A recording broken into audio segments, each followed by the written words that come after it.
All right, guys, welcome to episode 5 of the I-5 Sports Ride. It's been a while. Mitch, what's up? What's up? I know it has been a little Been while. a We've little bit. we've had some hectic stuff going on. I mean, at least I I did. I don't know about you. I guess you moved, so yeah, yeah. I moved. So I'm back in Kelso now. And you had what finals going on and stuff? Yeah, like last week I had like 3 projects to do, and this week I had 3 finals to do. So, most busy couple weeks of like the quarter. So just needed a couple weeks just to focus on that, and you know what? And the good thing is nothing was going on anyway. So Exactly. You just had to get through it. Yeah, because the world of sports has been really pumping lately. yeah, we do got a couple things going on. But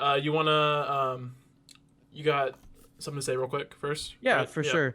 yeah. So Brooks and I kind of got together, and with the whole situation that's going on right now with a lot of different stuff in the politics and just in the world in general, we just wanted to kind of have a little bit of a statement, so to say, that we want to share and support and share and kind of where we stand with it and all that stuff. And so we just kind of thought about with the situation that's going on in the world today. It doesn't matter if you agree with the tactics that are being taken or not. It's the mere fact that someone, or in this case, a group of people, feel that they have to go this route to be heard. And the fact that the people feel like they're being denied their basic rights that they are promised by living in this country is pretty sad. And I don't believe that the actions of the few dictate the character of the whole group. There's not all cops, whites, blacks, but most importantly, people in general are bad. But just like in a team, one person can hinder the reputation of the whole, and it's the team's responsibility to repair that name. So no matter if it's if you're generalizing the cops or the whites or the blacks or whatever it is, one person can kind of ruin that reputation, and it's our job as part of that team to be able to try and restore that name. And sure, you can say that situations have gotten better throughout the history, but we've come a long ways, but we are nowhere where we need to be as a nation even. And I think what has to happen is we have to start listening to learn and not just to respond. The fact is that hurt people hurt people. So what we're saying and what we think is, how can you help the healing? And I mean, we stand with everybody who's hurting. We stand with everybody who's had things happen to it. There's been terrible situations that have happened in our country, and we just need to start listening. Yep, couldn't have said it better. Yep, we're here to support anything pretty much, like just in the greater good of the people. So For sure. yeah, I couldn't have said it better. All right, well, I think it's time to start to little like merge on Here we the go. weekly on ramp. Come Let's with get us, this. people. All right, just announced the NBA is officially back, baby. Come on, It's back. It's back. And the one thing that I asked for is also there. They're giving Dame a chance. Let's go. Yeah, That's all he needs. so the tentative start date is July 31st. The finals would end no later than October 12th. 22 teams are going to be allowed to play, including the Blazers, like we said. There's going to be one site, Orlando, and players are going to stay on the campus. And, yeah. What do you think about that? I'm pretty excited about it. I know in the past couple of days, there's actually been quite a bit that have come out about this, because when we originally were hoping to do our podcast before we got swamped with moving and finals and all that kind of stuff, was when this first originally came out. And I know that there's been, like, I just saw a statement from Matt Barnes, who used to be an NBA player, about some of the players being concerned about the bubble thing and being kept in and all that stuff. So I believe they're working on tactics to be able to actually allow players, if they don't want to participate, to not participate. But all in all, I'm super excited about this. I mean, first off, we've got basketball back. Yep. Like, that's super exciting. And I think it's really cool that they didn't just take the top 8 teams and they're actually giving some of those teams. I believe in the East, there's actually only 9 teams that have Yep. been invited, Yep. because there was only one team Not- that not- had the yep. 9 had in the the East, possibility. 9 in the East, and 13 in the West. So like Yeah. how it's going to work is at the end of those 8 games, I think they're playing. It's about 8, right? Yes, 8. If the 8th best team with the 8th best record is more than 4 games ahead of the 9th best team, then they get in. Yeah. If it is 4 games or fewer ahead, then they have to play in a play-in game where the 9 seed would have to win 2 games in a row. Right. Yeah. It would have to be double elimination where if the eighth seed wins the first game, it's just over. Yep. If they win the second game, eighth seed gets in. So nine has to Exactly. win it for two. Yeah. Which is going to be really cool and interesting in the West Division for sure. Because I know like the Blazers are 3.5 games out, but I believe the Pelicans and the Grizzlies and the Spurs are all there also right with them. It'll be a little bit interesting because LaMarcus Aldridge did just announce that he's not going to play in this because he had season-ending surgery or something like that. Gotcha. So that'll be a little bit interesting for the Spurs. But I mean, it's a shot, and I'm gonna take it. It's gonna be cool too, like just to see like I bet are they gonna play in that like you watched Summer League before? They're not playing. That's at UNLV. No. There's Summer League in Orlando too. Is there? Okay, yeah, so I just remember watching wrong. like Summer League sometimes where like it's like a bet practice court with like the Magic logo on it. Is that where they're playing, or are they playing in like a bigger arena? Like, Well, all I know is that they're going to Universal or not Universal Studios, Walt Disney World. yeah, I know that they have a huge sports complex there. So yeah, if so they maybe do, that's it. I thought the Summer League was only in Vegas, but if it is in Orlando too, I'm sure that's probably where they're I think going. it's a little both. Like it's mostly in Vegas, but then like I'm sure a few That games makes from sense. that or something. I don't Then know. I'm sure that's where they're going. But yeah, no, it's gonna be exciting just to see like just everyone back, and I wonder like what the perception of it is gonna be like after like with the champion. Are people going to still view that as like Right. I think, I mean, people have talked about this being the Lakers' year for so long. yeah I think that when they probably do pull this off and just completely destroy everybody anyways, and LeBron takes his championship, people are probably going to say he was going to earn it anyways. yeah for sure yeah. All right, so then we also got the latest MLB proposal. The MLBPA proposes a 89 game season with full prorated salaries, expanded playoffs. It would start July 10th and end October 11th. And then I read a source that says, out of concern for the players' health, extending the regular season past September 27th won't happen. There's a window of playing between 60 70 regular season games, but pay still remains an issue, and that's from the side of the owners. Yeah, I saw that. I think I've seen reports of it is going to get rejected. Has it been For sure, official? it's going to get rejected. I don't know if it's officially been rejected, but Right. it's going to get rejected. I think that it's getting better. I thought I saw was this before? So has there been another one? Is the 79 game from the owners? Was that before this one? That was before this one. Okay, so they're getting closer together, Because which the players want a longer season, so they make more money. The owners want a shorter one exactly because they don't want to go. They don't want to go past a certain date. exactly. The good news is that before the NFL before the MLB draft last night, Commissioner Rob, oh gosh, I almost said Goodell, Manfred. Announced that there is going to be baseball in 2020, one way or another. Mm-hmm. And he also came out and said that if you guys don't come to an agreement, I'm putting it to a 50-game season and we're starting on July 10th.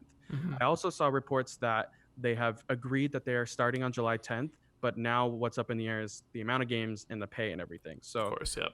I'm really hoping that July 10th is that number, and I feel like the players are going to start to work with the with the owners a little bit more because Yeah. they don't want 50 games. So now that Manfred has said we're doing 50 games, if you guys don't figure it out, they're Yeah. gonna figure it out. Yeah, it's just like the owners have the money to pay them, they just don't want to, and then the players kind of have to understand. Well, the teams aren't going to be making as much money this year, like even close. So they don't really, from a team like perspective, like they don't have the money from the team to pay them like the owners do because they're like just rich billionaires. Like it's just what it is. Right. Yeah. I totally get both sides. I just hope that they can be able to figure out something that's going to accommodate both sides and not really be skewed one way or the other. But it's gonna be tough. Yeah, I saw some people say that like this should have been like the starting point. Like the last couple proposals should have been the first two they started with. Yeah, they were way way just too so one-sided. far apart and so one-sided that's just kind of set the tone for the whole thing and kind of ruined it all. Like if you started here, they'd be like, okay, like we're pretty close. Like the PA proposed 89 games, the players wanted 114. That's not really small of a gap. Like I feel Right. like I don't know. I just hope it works out though. Yeah, me too. All right, then last thing, the Mariners selected Emerson Hancock with a 6th overall pick last night. Yeah. What feel of that? So I really like the pick. I'm actually a fan of Emerson Hancock, but I'll let you talk about him because I know that you were a little bit bigger and higher on him than I was in general. I was super excited. I thought we were going to get Hancock, but when Austin Martin didn't get drafted, number 2, Yep. I literally was sitting on my couch like counting down. And Brooks can attest to this. I was texting him and our other buddy like, oh, he's got to get through 3 more picks. He's got to get through 2 more picks. I just really like that kid, and I saw him as the fill-in of the little bit of gap that I think I see in our future infield. But it was more like reassurance because I think Shed's going to be great. JP is going to be great. I think Noel V. Marte, they're talking about switching him over to third base, and he could be our third baseman in the future. But I just saw him as being able to come in and play so many different spots. But once he got drafted at 5, I immediately turned my attention to Emerson Hancock. Hope that's who we went with, and we did. Yep. No, I agree. I would have loved to have Wright there. I think he's like potentially like 5-tool player. And if he was there, I think Dipoto probably would have grabbed him just because he was the second overall player, like on everyone's boards pretty much. So it's surprising they dropped that much. But more about Hancock. I like that pick a lot. Originally, like he had a great sophomore season. He had like a 1.89 ERA. Yep. And like there were like talks about like a beginning of the year talks about him going number 1 overall. Yeah. And then in the shortened season, he struggled a little bit. His ERA inflated to around like 3.4. And there were concerns about his arm fatigue, so that's what kind of made him slide. But I think he would have worked that out throughout the season. I feel like. Oh, for sure, and they credit a lot of that to actually he suffered a pretty good lat injury at the end of his sophomore year. Yep. And that's why his sophomore numbers weren't as good as they should have been, and they were still phenomenal. And then they said that he was just off to a little bit of a slow start his junior year. But I mean, so that's tough. I think this is a steal at 6, honestly. Oh, for sure. Because like you get a number 1 overall talent like him, like a guy who can easily like I'm seeing everyone saying this could be a top of the rotation guy. He's getting Verlander comparisons. Yeah. And his best pitch is actually his changeup, which I think it's nasty. Awesome. It's awesome. So, which is awesome too to see because like we have Marco, who his best pitch is probably his changeup also, but then his fastball is only like 90. Yeah, like it's like 88 to 90. Yeah. And which is okay, but this dude, his best pitch is his changeup, but he also sits 94 to 97, and they say that he touches 99 with his fastball. Yeah. That's like unhittable. If you have a changeup that's like 80 and has the drop and the movement like he does, he could really, and they said that he has 4 plus pitches. His slider is really phenomenal, but they said that his curveball is more of just like a slower slider. But I mean, if you have a slider that snaps hard and then a slider that snaps soft and you can't tell the difference between it, that's pretty tough. Yeah, we knew Dipoto was going to go college too. He loves his college guys, especially college pitching. And just think of all the pitching options we have over the next few years now. It's our rotation. Our rotation is going to be. I just have a feeling in 2 to 3 years, our rotation is going to be completely different than what it is right now. Oh, for sure, easy. Like I don't even know. Marco could be like a 5 guy by then. Yeah, and like even if one of these guys like don't work out, we have so much depth in that farm system in that for pitchers that we can like just put another guy in. Yeah. And then like trades down the future too when we're in contention. Trade for a veteran at the deadline. It's exciting, and yes, definitely. I'm definitely excited for the future for this team. So, all right, that's all I got for the weekly on ramp. So, should we merge on? I think we should. I think we should merge a little bit. Merge on into the right lane. Yeah, we're gonna merge on to today's highway, which the topic of today's highway is. It's our top 10 NFL offensive duos. So I'm gonna go ahead and share my screen with you guys. You disabled participant screen sharing. Can you fix that real quick? Yeah, let me fix that real quick. There's nothing better than a little bit of fun, right? And I think when we're talking about, so we can clarify too, when we talk about NFL duos, we're talking about like passing offensive quarterback and their weapon. Yeah, so something in the passing game. All right, you should be able to share it now. Yep, beautiful. There we go. I wanted to talk a little bit more, so. For sure. Look at those mountains. Right. Look at that. We want. Okay, I want to keep us in there.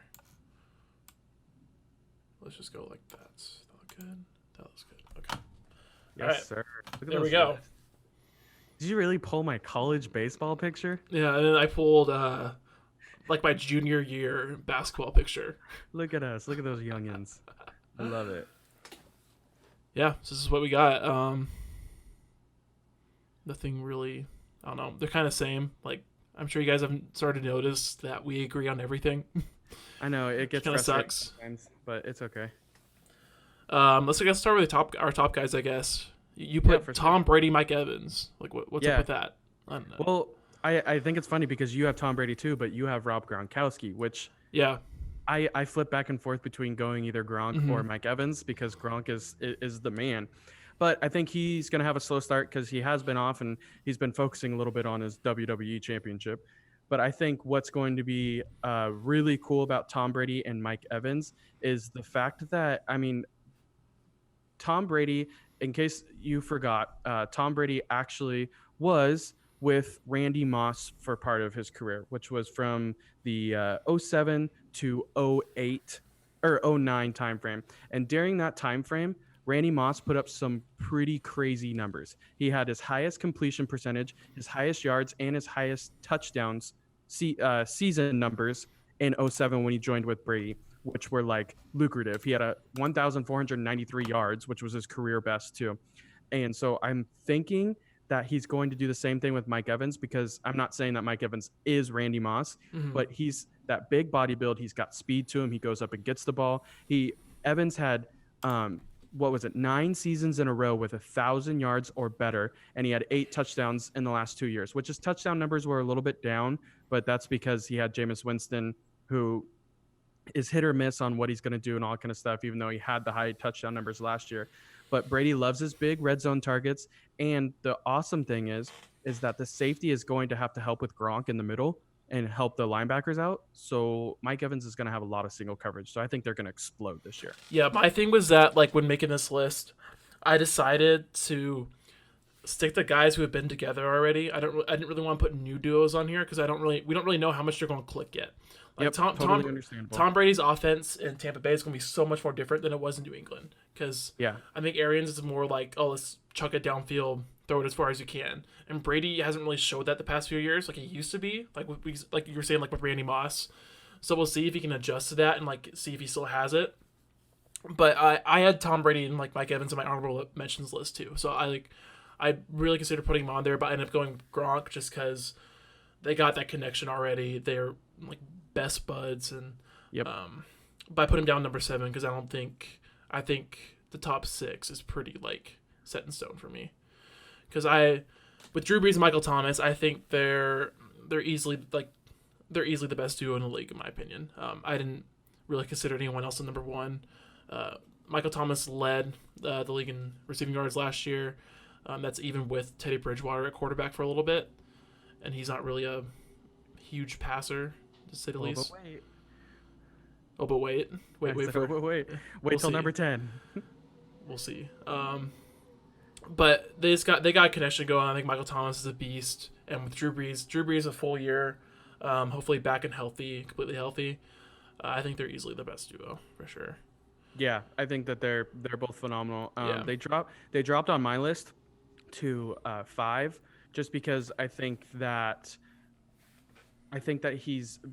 Breeze has got so many weapons with him also. Mm-hmm. And Kamara is just a phenomenal runner that they're going to want to pound the ball quite a bit. I think that they are going to start using Taysom Hill quite a bit and using him and all that kind of stuff. So it kind of takes a little bit of time away from Drew Brees. And I mean, I'm pretty interested to see how the past events with Drew Brees is going to affect some relationships on the team and all that stuff. So Yeah, I don't think that will affect that much though, because I already like Kamara came out and said that we talked about it and worked everything out, and yeah, for sure. He- I hope it doesn't affect anything, and Yeah. I totally get people make mistakes from time to time and all that kind of stuff. Yeah. But it's all a timing thing, and that probably wasn't Yeah. the best timing to yeah, say something no, like not that. at all, not at all. Yeah, yeah, not at all. But he seemed real sincere with his apology. Like most people will just like type up like a note on their iPhone and then post it Yeah. on Twitter. He posted a video about it. Yeah, and you could And- see the sincerity in Yeah, his 'cause, eyes like, and in his voice. You and all that cannot, stuff. no way you can judge Drew Brees by this one action because he's done so many good things for that city, and Correct. he's just all around genuinely like just a great guy. And, Yeah, he's a class act. yeah. We're also we're pretty separated on Matt Ryan and Julio. You got him at number 8. I got him at number 2. Yeah, I think Matt Ryan for me has started to slowly decline, and I don't think it's anything but just the fact of just his clutch performances. He used to be Matty Ice, as in like, dude, it's fourth quarter, we need a game-winning drive, give it to him, and all that kind of stuff. And I feel like that's just fallen off a little bit. Mhm. He has had just like whoever I was talking about, Mike Evans before, he has 9 straight years of over 4,000 yards passing, which is awesome. And last year he had a league high completions. But the thing is that he doesn't throw a whole lot of touchdowns to Julio. Yeah. I mean, Julio only had 6 touchdowns last year, which Julio Jones is a freak of nature. He should have had like 1,000. Nobody can guard him kind of thing. But he had 1,300 passing or receiving yards, which is awesome. But I also think that the running game is going to be even more of a focus this year with Todd Gurley there. And so I think the passing game is going to trickle down even just a little bit more.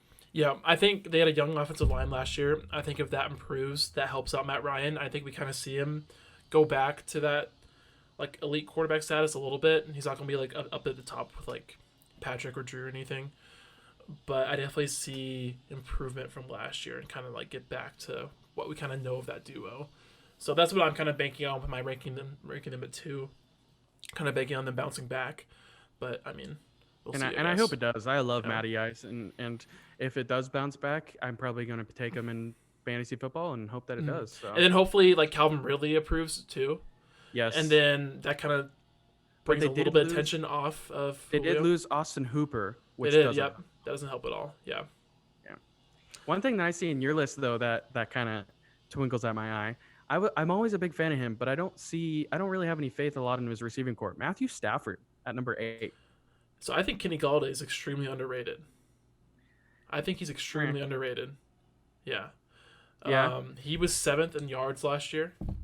He also had how many touchdowns? Let me pull it up real quick. He had 11 touchdowns. He's a huge deep threat. Like you can just like chuck it to him and he'll go get it. Yeah. So that's what I really like about him. Matthew Stafford, just chucks the ball all over the place. I think after like last year, I see this duo kind of making another leap into like that like top duo status. Yeah, and I totally get that too. I think that I just didn't like. I love Stafford for the fact that he just chucks and chucks and chucks and chucks. But I think that for me, that one was a tough one to go for because Detroit's offense is so much just chuck the ball that Galladay's numbers are a little bit more skewed. Like if you would put a Devontae Adams or a Michael Thomas or whatever in that Detroit offense, like their numbers would be outrageous. But also Stafford, I don't know. I hope that he bounces back, but what did he play? He only played in 8 games last year. So that one's tough with injury and coming back from a shoulder and constantly having ice on his shoulder, even when he wasn't hurt. And so I don't know. Yeah, I think Stafford's a little underrated. I think he gets too much hate because I think he's a pretty good quarterback and not like the elite status, but I think those two will have a good year next year, especially after last year. I sure hope so. I'd love to see him bounce back, and I'd love to see him go play some playoff games. For sure, yeah. I just think that whole organization's kind of just not there right now. Yeah, I agree. And they have a defensive-minded coach, so they need to find the right OC. I think they might have hired a new OC this year. I have no clue. Yeah. Let's talk about Russ and Tyler real quick, because I think we're the only people that ever have them up high on these types of lists. Yes. It's a little bit biasy, but it's also like pretty like it's they prove it like on the field for sure. They should be high on every person's list, and they're not. And that kind of it's not for sure. Yeah. And one thing that's really cool that I think is going to be good is if those of you that are our followers, our faithful followers, you'll know that 2 episodes ago, I definitely talked about how I think Russell Wilson is a very, very solid, very good quarterback, but I'm not like, oh my gosh, Russell Wilson is the next coming of Jesus Christ kind of thing. So my opinion isn't super biased in that case. And so for the fact to put Russell Wilson and Tyler Lockett at number 3 for me is the mere fact of go and watch their games. That, and then just listen to the stat. So Wilson completed 80% of his attempts to Lockett for 965 yards, giving them a 13.6 yards per attempt average. That's great. That's so much higher than anyone else. And Wilson did not throw an interception when targeting Lockett. Oh, I didn't see that one.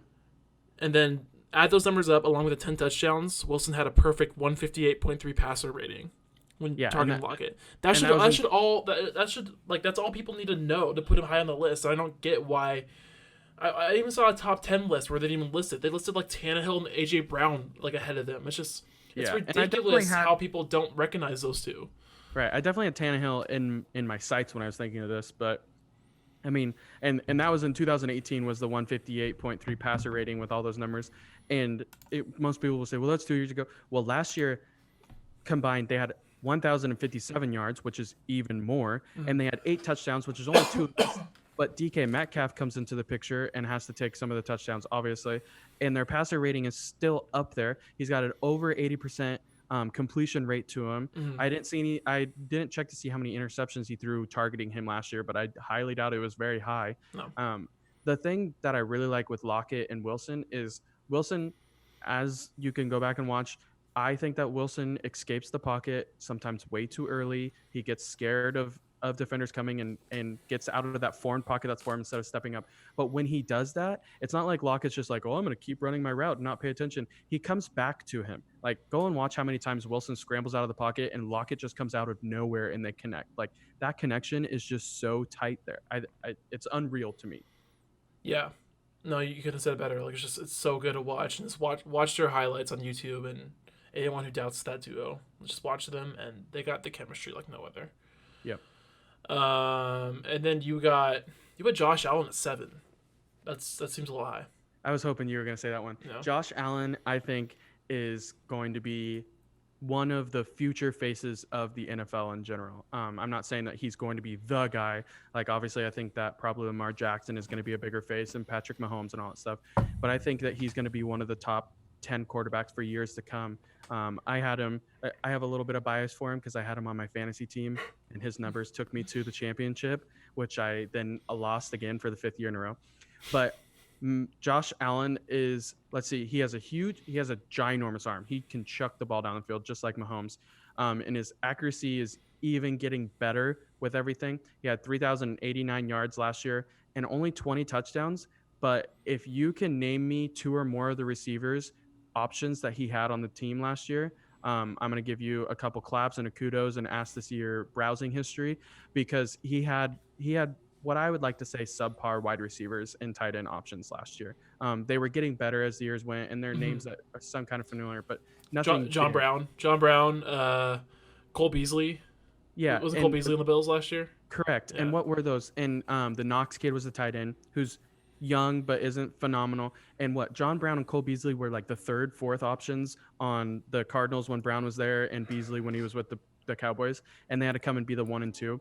So I think that adding Stefon Diggs is going to be huge. And one thing that Stefon Diggs is going to be mad, and he is very mad. In the last 2 years, he's had over 2,000 yards with 15 touchdowns, and he was aggravated when they traded him, like out of the blue kind of thing. So he's going to be mad and want to go out there and put up some numbers. And what I think is really going to help them on the field this year is currently to be able to get their chemistry formed without being able to see each other is they've been playing Call of Duty together. I didn't see that. Yeah, Nice. They literally wrote an article about them playing Call of Duty together to try and get their chemistry It's up. a great idea. It's a phenomenal idea. If you play Warzone with anybody, and that's I'm pretty sure what they're playing, or any kind of Call of Duty game, you have to have your communication up there. Yeah. So. I'm like, that's cool to hear. Like, I'm like, that's so like smart and stuff. But I feel like once you get on the football field, it's a little different. And Stefon Diggs is kind of like, football, Call of Duty, same thing. Yep, you're right. Oh, for sure. But Stefon Diggs is like kind of turned into that kind of like diva wide receiver who was complaining we wasn't getting enough targets and stuff. So That's and he'll fit in perfectly to the Bills Mafia. That's what I'm kind of worried. I'm just worried that like they're not going to like click right away, and it's going to definitely going to take some time. Yeah, I can see that. To fill that out, and then if he's like not getting the numbers he wants, then he's going to throw a fit like he'll get him. Any diva wide receiver would do. But we'll see. Allen's going to give him the ball. I like Josh Allen a lot, but we'll see. I hope that works out. You really still high on Cooper Kupp? I love Cooper Kupp. Is it because he's an Eastern Eagle? No, I just think he's great. I wish he's pretty good too. And it'll be interesting to see how he bounces back from injury last year. But I love Cooper Kupp. I think he's phenomenal. But Jared Goff is just not the guy. Like once you get down to like 10, it's like I could have thrown so many people in there at 10. True. So I decided to go with Goff and Kupp because I think hopefully Goff will bounce back because Goff was great 2 years ago. Then teams started to figure him out a little bit last year, Yep. So I hope he kind of like doesn't get back to exactly where he was 2 years ago, but Right. learns what he needs to fix, and then Cooper Cup will be his number one guy there. No more Brandon Cooks is gone. You still got Robert Woods there, so I think it's gonna be a really good duo or trio with Goff, and then those two, and then without Gurley or anyone in the backfield, I think they'll They'll open have up to the pass rely. game a little bit. Yep. Yep. Yep. For sure. And then I have Lamar and Hollywood at number 9. Um, I think they showed flashes of just greatness last year, and I'm hoping Hollywood takes that leap, and then they become definitely a top 10 duo. Yeah, and Lamar was definitely on my radar. Mm-hmm. But I think that when I was thinking of Lamar, if I was going to put him on, I was actually pairing him up with Mark Andrews as tight end. Um, Mainly for the fact of I agree with you, a lot of flashes from Hollywood or Marquise Brown, but it was funny because actually right before we started this, there was a video, or Sports Center was on and we were looking at it, and actually they were talking about the fact of Marquise Brown is this huge deep threat, Mm-hmm. and Lamar Jackson only completed like 7 passes of 20 yards or more, something like that last Yep. year. His deep threat ability just isn't ginormous for it. And yes, he did put up the numbers, and yes, he has a quarterback and not a running back like people said, but his accuracy still isn't phenomenal, and he Mm-hmm. definitely does rely on his legs. So I don't know. I couldn't put him in the 10. Yeah, no, that's why I have them down the list. This is more banking on them kind of putting together next year of what we saw last year than Lamar. Lamar's going to keep getting better. Remember, Yeah. he was only a sophomore last year. Yeah. So, and usually we see a sophomore slump. We didn't see that at all, obviously. No, he went through the roof. Yep. So, I don't know. I think that duo could do some stuff for sure. And then one more thing, with Mahomes, I easily could have put Kelsey there too. I feel like you Me probably too. thought the same thing. Yep. I actually because I made a giant list of the quarterbacks for each team, Mm, and then their options that I could go through, and some of them I even had multiple quarterbacks. But on that one, I had Tyreek Hill, I had Kelsey, and I actually even had Sammy Watkins in the mix, mm-hmm. just because he's a big body, and he actually, I mean, if he can restore himself to his Kansas City Chiefs days, Mahomes has so many weapons. It's not even funny. Yeah. If it was a trio, Mahomes would be number 1 by far. Easy. Yeah. Maybe we'll do that some other time. But some honorable mentions I had Brady, Evans, and Godwin. I could have threw any of those two in there for Gronk, but I ended up going, like I said earlier, I'm going with guys who haven't already together. So then I had Bridgewater, McCaffrey on that list too. Murray and Hopkins, I'm not really buying into the hype yet. I think Murray showed flashes last year. He's definitely going to be good. That could be good. We'll see. Yeah. I like Murray a lot, like you guys have seen in our past episodes. But they're really in the top 10 for the sole fact that I think DeAndre Hopkins is the Exactly. best wide Yeah. receiver. And that's in the why. league. Yeah. That's why I almost put him in there for sure. Big Ben and Juju. I considered for a second, but yeah, he's coming out. Big Ben actually had Tommy John surgery. He's got to prove to me that he's healthy again. He's healthy. Yep. And then Juju kind of struggled last year without Big Ben. So even Right. unhealthy and Juju, that might not be that good. And then I had Cousins and Thielen on there too. I was considering thinking them. that, but Yeah. a couple that I had that were a little bit outliers that I think are going to have really, really good, sneaky good seasons this year. I had Joe Burrow and AJ Green as a possibility, Mhm. because I think Joe Burrow is going to be a fantastic NFL quarterback. Yeah. And AJ Green is out to prove something, and he wants to get to somewhere else, or he wants to prove that he's the dude or whatever. I think AJ Green has always been good whenever he's been able to stay on the field. But one that I think is a little bit underrated and people aren't talking about a lot right now, but the move to get Phillip Rivers to Indianapolis Mhm. with T.Y. Hilton. Yeah. I think that's going to be a really good connection this year. Phillip's going to go back to, they historically have a pretty good line in Indianapolis. They've always protected people fairly well.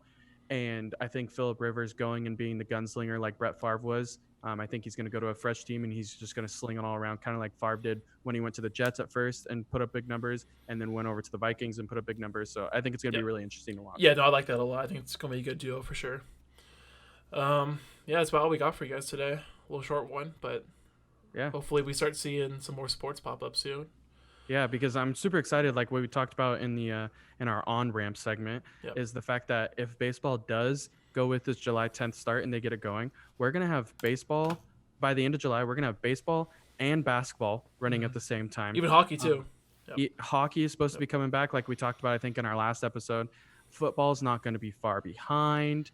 Soccer, the MLS is coming back like on the 10th or something like that, I Yeah, believe. they're going to do a tournament. Yep. Yeah, I mean, it's like we're going to go from months of no sports, and they're just going to throw Dump it it all all at on us us, at and once. that's great. That's what we need right now. I am totally fine with. Do it. Yep. And then next week I'm planning on doing a giveaway too, so stay tuned for that. Yeah, and it's a really cool giveaway. So you guys, it's not like the answer the question and all that kind of stuff, which was cool and all, but it's going to give you multiple different entries, different ways to be able to interact with us. We want to communicate with you. We want to interact with you. So make sure that you watch for that. For sure. Yep. Make sure to follow us on Instagram at i5 Sports Fry, Twitter i5 Sports Fry, like us on Facebook. Follow each of us on Instagram too. Love to talk to you guys. And yeah. Sign us off, Mitch. Yeah, for sure. So just like every week, we'd like to thank you for taking this exit with us. And we hope to see you next week, or we're going to get back on schedule, I believe. We talked about, so be looking for these every Wednesday about. And we're excited to be with you guys again this week. So we'll see you later. Thanks, guys. See you later.